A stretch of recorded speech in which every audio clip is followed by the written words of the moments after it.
This is Rabbi Graber, and you are listening to Bethelians. This is a podcast where we are sharing stories and hoping to hear and talk with you about all things Bethel. It's a wonderful way for our community to get to know each other a little bit better, because it's hard to get to know 100 people at Kiddush, Yeah. even if you go to Kiddush each and every week. Today we have with us Sheila Goldstein, who is a longtime member of our synagogue. She and her husband Don moved here, not the longest of longtime members. We have people who've been part of the community for 50 years. But I think you joined soon after I did. Yes, we joined in 2009. Okay, so just So a year 16, before. yeah, we've been here 16 years, going on 17. Amazing, amazing. And so what I want to say, we're going to talk a little bit more about this later, but if you want to find Sheila on Shabbat morning, you should look out for a hat, That's right. a beautiful, a stylish hat. And I can't tell you which one because there are many hats which are worn on Shabbat morning. We're going to hear a little bit more about that later. But for now, let me just ask you to share a little bit of your Bethel story, and maybe going back a little further, tell us your Jewish story. Well, we came to Bethel. We had been visiting. My daughter had moved here in 2001, and I should put in a little plug here. Your daughter, Debbie Goldstein, former president of yeah, Bethel Synagogue. Go ahead. yes. And she and her husband, Steve, who is one of our gabbis and one of our shofar blowers, And one of our mob bosses. and one of our mob bosses, and many other hats. They moved here in 2001 for Steve to go to graduate school, and we started visiting, and we started coming to Bethel when we were here, even before they started coming to Bethel, because we were a bit more observant, and so we came to services, and we liked it. Bethel was not the friendly place it is now, but it was somewhat of a home. We were at a conservative synagogue in Alexandria, so we started coming, and we actually went in 2008 to the Shabbaton before we joined, and met some people. And then when I retired and Donald retired, we moved here, and we lived a block from the synagogue, and we started coming to Bethel. And Bethel over time has changed, in part because of you, and became a much friendlier place and a much warmer place. And so we began to be much more involved. Donald did a little teaching, and I helped resuscitate sisterhood, and eventually became the treasurer here. And now I'm on the finance committee and the development committee, and I do can't all hold those things. myself back. You've worn many hats. You've Yeah. worn many hats. And I'm a regular at services and study. So let me ask you, you said that, you were more observant. Tell us a little bit about where did you grow up, and where did Okay. this observance come from? So I grew up in Wilmington, Delaware, and I belonged to what had started as an Orthodox shul. My grandparents were early members. It was actually the first synagogue in Wilmington. But by the time I was a kid, it was considered traditional.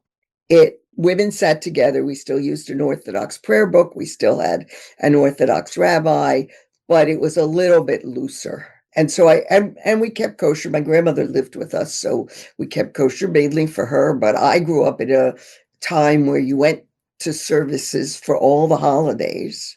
You took off school, and we had a decent sized congregation. So we had a separate junior congregation run by the rabbi's son, I think. So I grew up that way, and then I kind of didn't do a lot. I spent my junior year in Israel. I did it on a lark. I wasn't a Zionist. I didn't know anything about Israel. I saw an ad in the school newspaper and said, oh, maybe I'll do that. What school was this? This was George Washington. Okay. And I don't know. I don't even understand exactly why I did it, but it was that we were the first Americans at Tel Aviv University. And that's where I met my husband.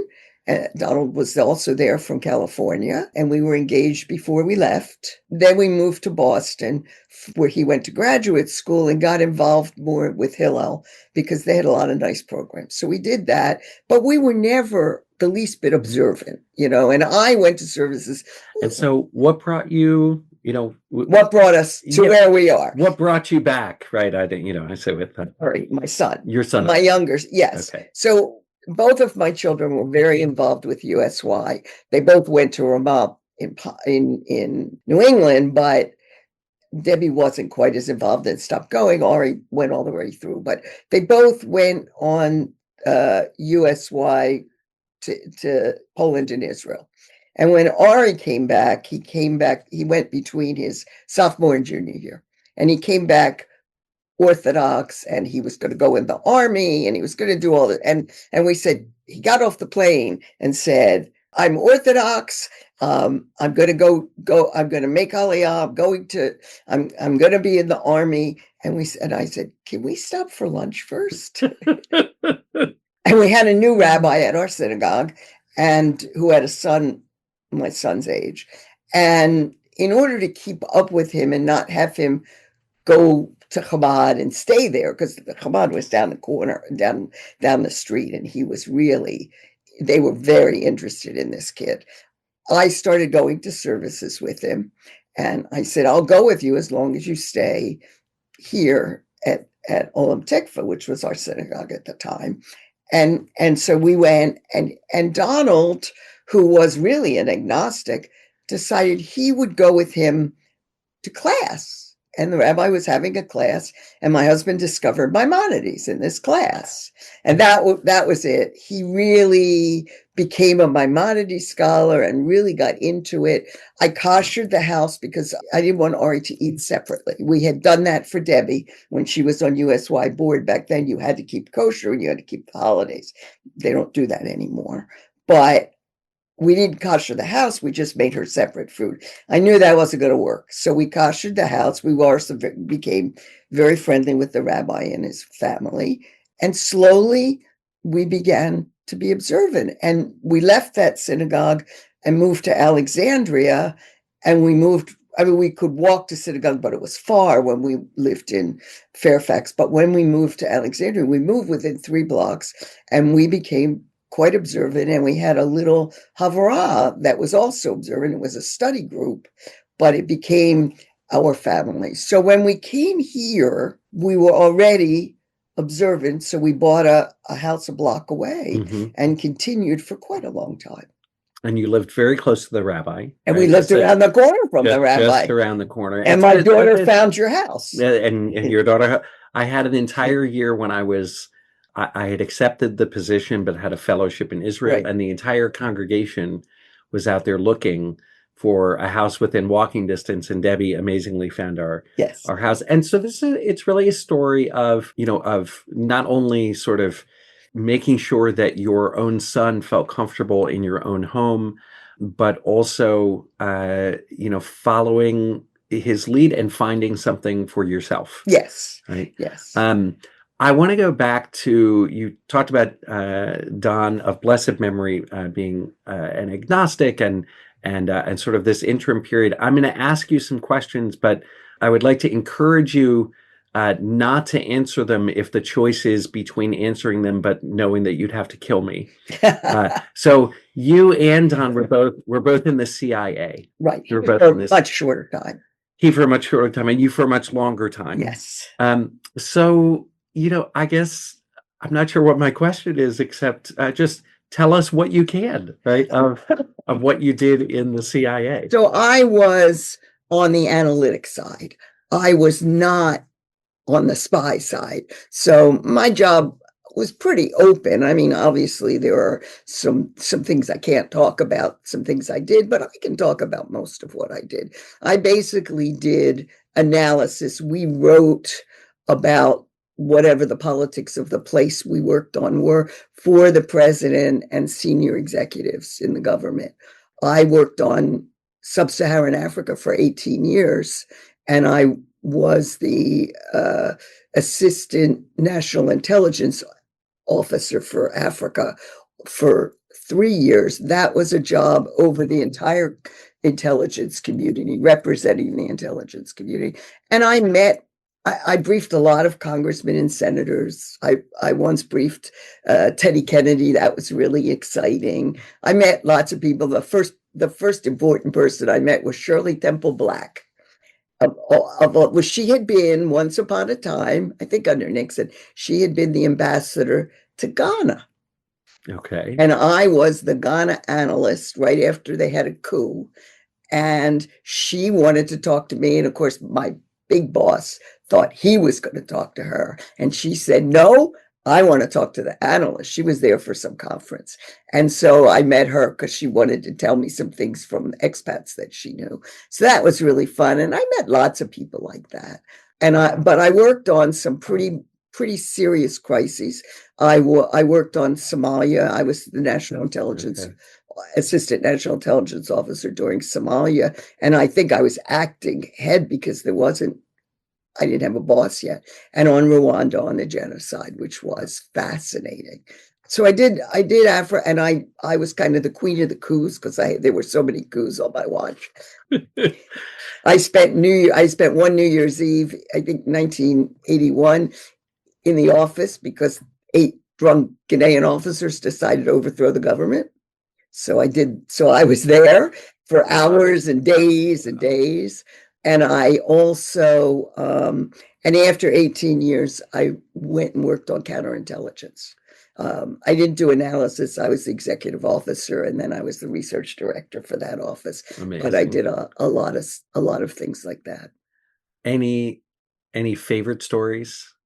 I have one favorite story. Okay, give us one favorite. So I was working. So when I worked on Ghana, I wrote this paper, and Bob Gates was the head of the director of intelligence at the time, and he didn't like the paper. It didn't say the Libyans were involved, which it's not clear they were, but he was convinced. So he didn't like that paper at all, and he wrote all over it. He read all the papers in those days. And so he was pretty brutal, and I was a brand new analyst. It was really my first major piece. And so then maybe 2 months later, I wrote a paper on what's now Burkina Faso. At the time, it was Upper Volta, really minor place. Nobody cares. And I wrote this paper, and I got a phone call, and the person on the other end of the phone said, Secretary Gates is coming down. And I'm like, oh, this is a joke, right? I mean, we sat in a bullpen, and he did. He showed up at my desk and he said, I just wanted to tell you that was a really good paper, because he had remembered the other Being paper. So brutal about the other paper. So that's one of my, I met him several other times, especially when I was assistant national intelligence officer, and he was actually a wonderful person. He was honest and committed and really was fantastic. So that's one of my favorite stories. So I have 2 questions. One, just going back to Wilmington, Delaware, and you said senators. Did you ever meet Joe Biden? No, I never. I don't think I ever met him. Okay. And I'm curious, did your career at the CIA, has it informed your Jewish identity in any way, or were those all really separate things? I think they were separate things. And when I was at the agency, I think it's changed a little bit, but there was a bit of anti-Semitism, and there was certainly an anti-Jewish bias when it came to the Middle East. I mean, they wouldn't allow any analysts who were Jewish to work on Israel. They could work on other parts of the Middle East, but not countries or issues that were really focused on Israel. So but other than that, I don't think it really made a big difference. Okay. All right. Inquiring minds want to know. So tell us where the Shabbat hat habit came from. Tell us everything that we can know about the hats. Okay. So when my kids were getting ready for their B'nai Mitzvahs at the synagogue we went to, they had a separate junior congregation that the kids went to, and I didn't like that. I wanted them to be in the main sanctuary, and this was back in the days when you wore suits to work. I had to be dressed all the time, And so I started going to synagogue with the kids so that they would learn in the main service. And because I wore suits, I wanted it to be a little different. So I started wearing hats. And if my mother wore hats, I wore hats as a kid to services because that's what you did. But I started buying hats. And I have hats. I have one or two hats that go back that far. And, my kids are much older now, but I started, and then I just kept on wearing hats even after people stopped wearing suits, and I didn't wear the same clothes to synagogue, but now I have lots of hats, and now I collect hats. How many, give us an estimate, how many hats are there? I think there's over 100 hats. Over 100 hats? Yeah, I have winter hats and summer hats. Okay. So, and I switched them out. So, but I think total there's easily more than 100. And when you get when you're getting ready for Shabbos to go to shul, do you pick the hat and then the outfit goes around the hat, or is it the outfit and then you find the hat that will work with the outfit? Depends. Sometimes I have a bunch of hats that I've gotten in New York, and sometimes I'm like, oh, I want to wear one of my fancy hats, so then I'll pick the outfit. Sometimes I pick the outfit and go, okay, which hat is going to go with this? So it just depends. Okay. Any hat stories? I don't think I have any really. Well, okay. No, I do have one.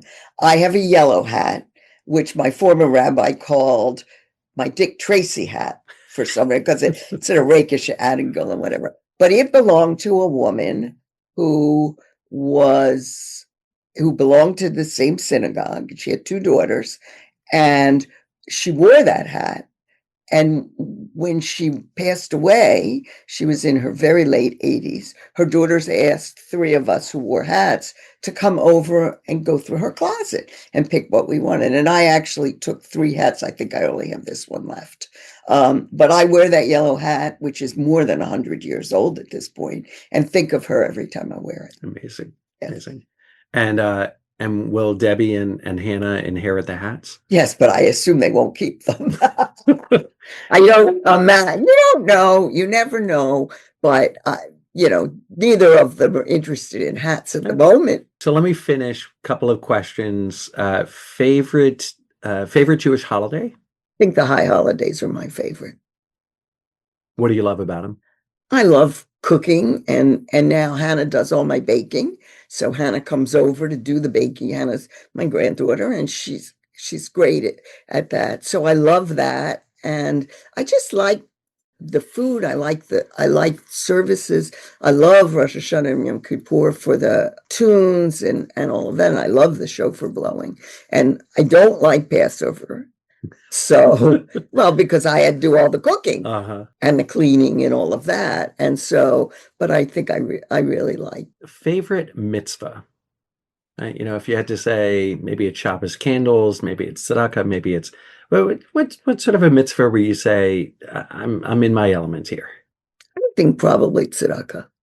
That's really important to me. And it was important to Donald too, but not in the way it's become to me, both, in his memory and supporting Jewish causes and all of that. So if you had to teach, why is that important?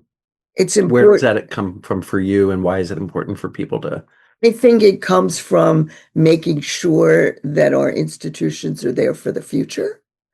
And I have a philosophy about giving.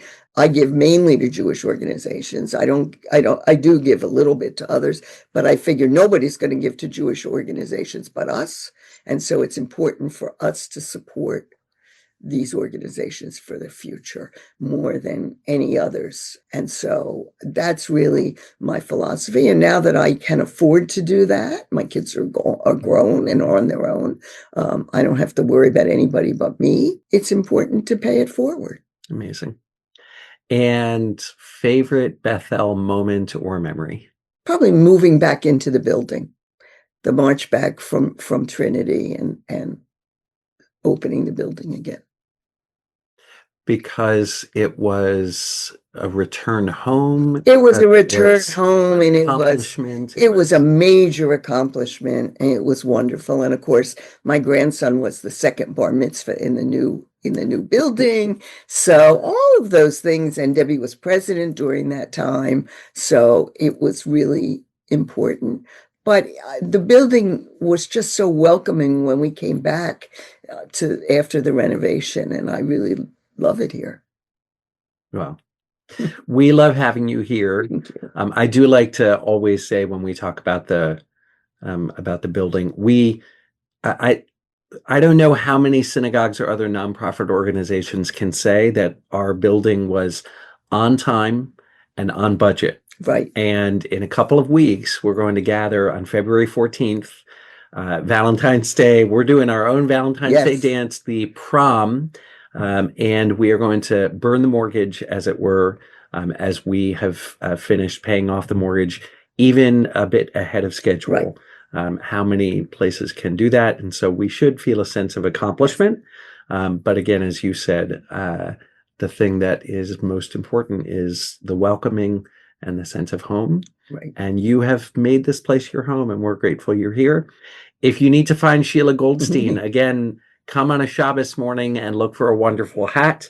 I want to say thank you for listening to Bethelians, and we hope that you'll listen again. If you're interested in being on the show, you can contact Madeline in our office. Our regular services are Shabbat morning at 9:30 with childcare for those little ones. That starts at 10 o'clock. And again, if you want to be featured on Bethelians, the email programs@betheldurham.org. Lihitraot.